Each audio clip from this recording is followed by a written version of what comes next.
Ladies and gentlemen, it's my great honor and pleasure to introduce to you the Assistant Secretary of State for European and Eurasian Affairs, Victoria Nuland. Victoria just recently returned from Kiev and has an update on the situation there, as well as the U.S. government position. Victoria?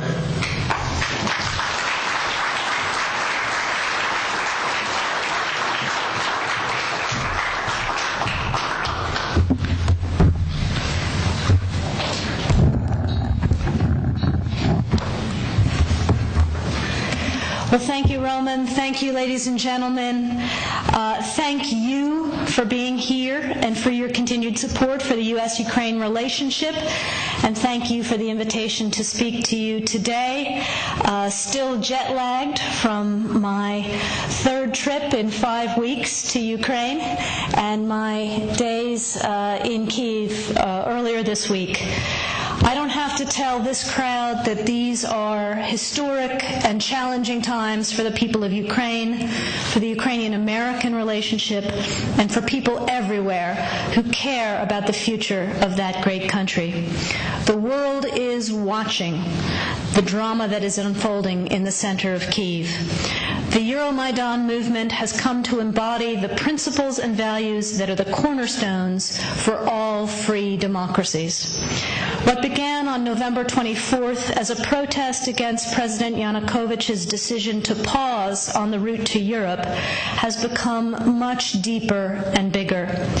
After blood was spilled by security forces on November 30th, the movement also became about justice and civil rights and Ukrainians' desire to have a government that respects them, that listens to them, that protects them, and that provides for them. A modern democratic government. That was palpable when I made my first visit to the Maidan on December 5th. When Ukrainians say they are European, this is what they mean. And as one very prominent Ukrainian businessman said to me, the Maidan's movement's greatest achievement is that it has proven that the people of Ukraine will no longer support any president, this one or a future one, who does not take them to Europe. Throughout this period, the United States message has been clear and unequivocal. We stand with the people of Ukraine in their search for justice, human dignity, security, a return to economic health, and for the European future they have chosen and that they deserve. As you know, and as Roman said, I returned to Ukraine for my third visit in 5 weeks last Tuesday in support of these very goals, this time conducting parallel coordinated high-level diplomacy with EU High Representative Cathy Ashton with all of the key Ukrainian stakeholders. Then, halfway through our visit, in the wee hours of Wednesday, December 10th, we witnessed the appalling show of force by government forces who turned riot police, bulldozers, and tear gas on the Maidan demonstrators as they sang hymns and prayed for peace. Ukrainians of all ages and backgrounds flooded to the Maidan to protect it. Secretary Kerry wasted no time in expressing the United States' disgust at this decision of the Ukrainian government, and by morning the riot police had been forced to retreat. Later that same day, I spent more than 2 hours with President Yanukovych. It was a tough conversation, but also a realistic one. I made absolutely clear to him on behalf of the United States that what happened December 10th, and more generally what has been happening in security terms, is absolutely impermissible in a European state, in a democratic state.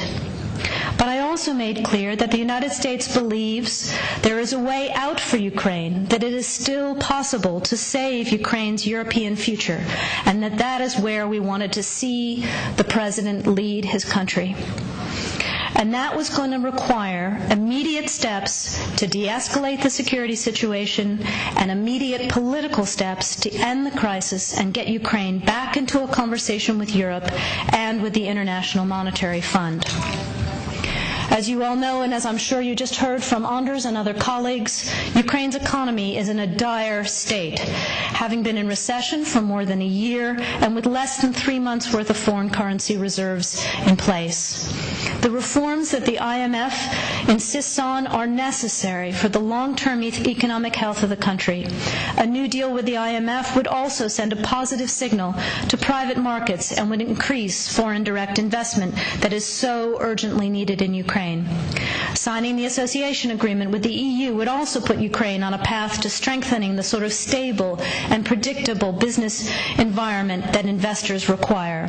There is no other path that would bring Ukraine back to long-term political stability and economic growth.